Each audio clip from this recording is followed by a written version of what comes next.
Hello everybody, this is Baron the Bear, and this is going to be another video for the Walking Dead Survivors mobile game. And this is going to be the Walking Dead Survivors Hometown Heroes Guide. Please like and subscribe. Also make sure to check out my weekly Thursday Q&A videos, and check out the pinned comment below for helpful information. I will also make suggestions to replace Morgan if you don't have him strong enough. Okay, I'm going to go look at this. This is just a little picture that shows you how many fragments you need for each star of the survivor. As you can see, if you're trying to get Morgan to 4 stars, once you get into 3 stars, you're going to need 250 more fragments. Important to get Morgan fragments from the clan shop every day. You can get 2 of his fragments every day from the clan shop. Please do that every day.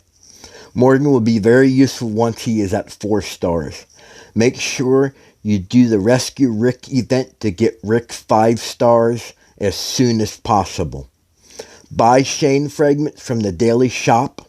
Consider setting up an auto subscription for Commonwealth Pack. Here's the Commonwealth Pack. As you can see, it's $20 monthly. If you click the subscribe, you will get 4,000 diamonds extra each month. So if you set up the subscription to your Google Play, you'll get this automatically renewed every 30 days, and you'll get 4,000 extra diamonds. And 500 gems daily. This will help you get Shane to 5 stars. Basic rules for formations. Use melee in front row, sharpshooters in back row. Cavalry is only good for farming tiles and raiding and actives. Basic troop setup. Combat research can decide choices. Melee front, sharpshooters in the middle, sharpshooters in the rear for attacking purposes. Or melee in the front, melee in the middle, sharpshooters in the rear for defending. For defending base and whispering team boost, you can use the 2 melee, the front row and the middle row. If you got the whisper team, if you got a couple of them, the melee is really good for that team. Whisperer boost is melee fighters is 30% attack and hit points. Tank build focus on melee combat. If you research mainly on melee, if you plan to use whisperers, okay. Some people actually do a tank build where they focus all their research on putting most of it into their melee. Hometown Heroes team, Morgan melee in the front, Rick sharpshooters in the middle, Shane sharpshooters in the rear. 2 chemistry trees, Hometown plus Berserkers. 2 boosts for each chemistry team. 2 survivors. Okay. For the Hometown boost, you get 3 survivors, all get with 20%.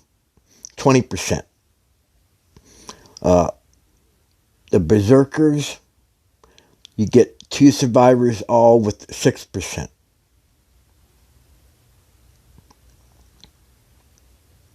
Explanation of each chemistry boost.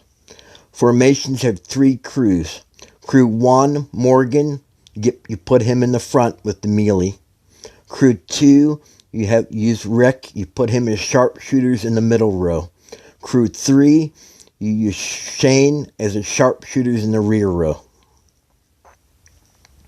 Hometown Heroes, you get full bonus since you have all 3 survivors. So if you got Morgan with Rick and Shane, you get Defense of Survivors Crew, 20%.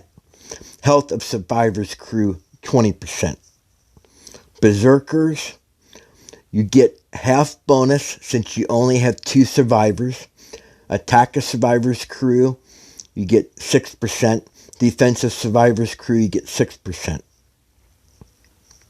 Breakdown of the boost per crew. Okay, I'm going to explain how, try to get you, if you're not really familiar trying to figure this out, I'm going to explain each individual survivor and what the benefit boost they get. Crew 1, Morgan, melee front row, only one chemistry team. Defense of survivors, 20%. Health of survivors, 20%. Hometown heroes, that's all he gets. Morgan only gets boosts from one chemistry team. Rick, crew number 2. Rick, sharpshooter, middle row, 2 chemistry teams. Defensive survivors crew. He gets hometown heroes plus berserkers. So he gets a 26%. Health of survivors crew, hometown heroes. It's the only boost he gets. He gets 20% for the health. Attack of survivors crew with just the berserkers. It's 6%. Shane, crew 3, sharpshooter, rear row, 2 chemistry teams. Defensive survivors crew with the hometown and berserkers. He gets a defense of 26% total. Health of survivors crew with just hometown heroes, 20%. Attack of survivors crew, 6% with just berserkers. Now summary of the information of the formation. Okay, as you can see, melee's in the front row.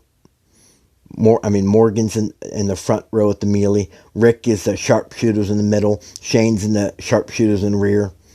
It breaks it down. It tells you, each of the crews, the 2 chemistry teams, hometown heroes, Morgan, Rick, and Shane. Berserkers, it's only get Rick and Shane.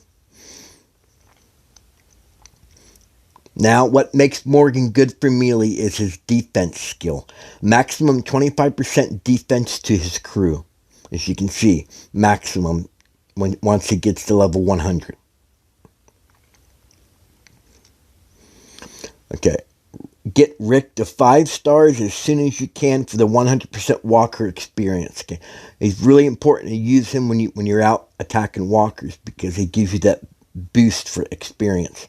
At level 100, he has 18% max attack for all fighters versus walkers. Okay, at 100, he boosts all of your crews in your formation to do as much damage as 18% to walkers. And increase 35% march speed for attacking walkers. So it makes the marches even faster. Shane's max crew attack of 18% makes him great for rear sharpshooters.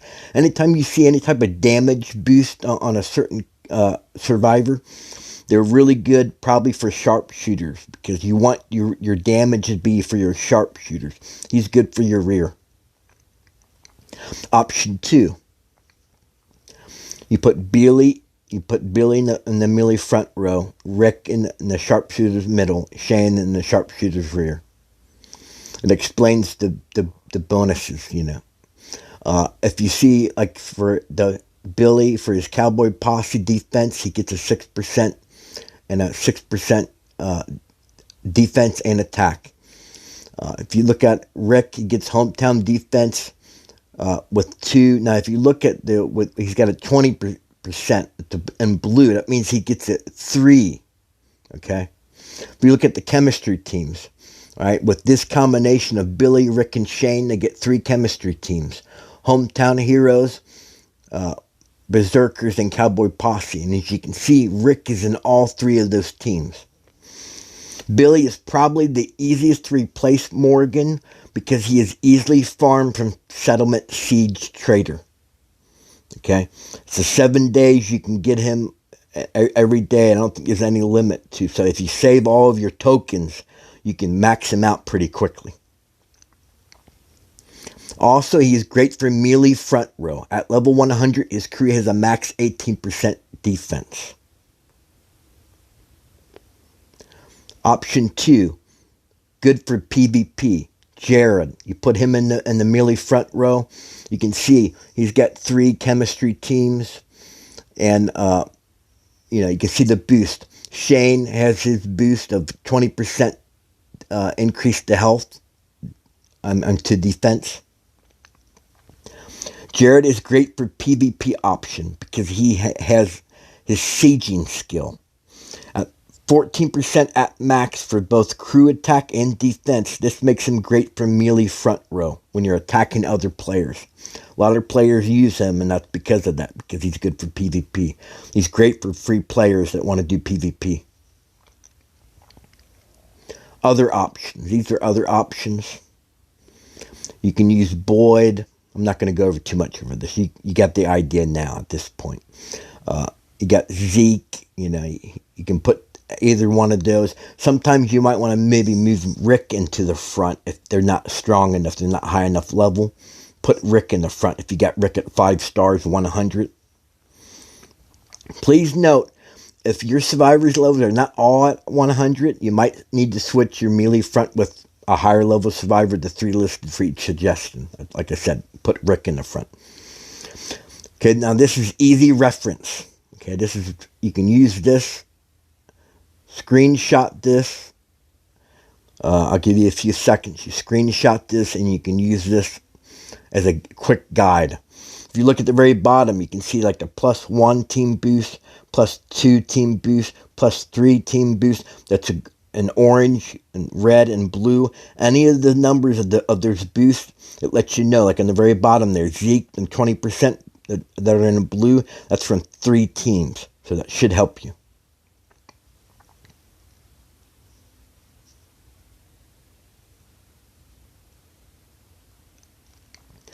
Also, once again, please like and subscribe for future content. This is Bear and the Bear, and I'll talk to you guys later.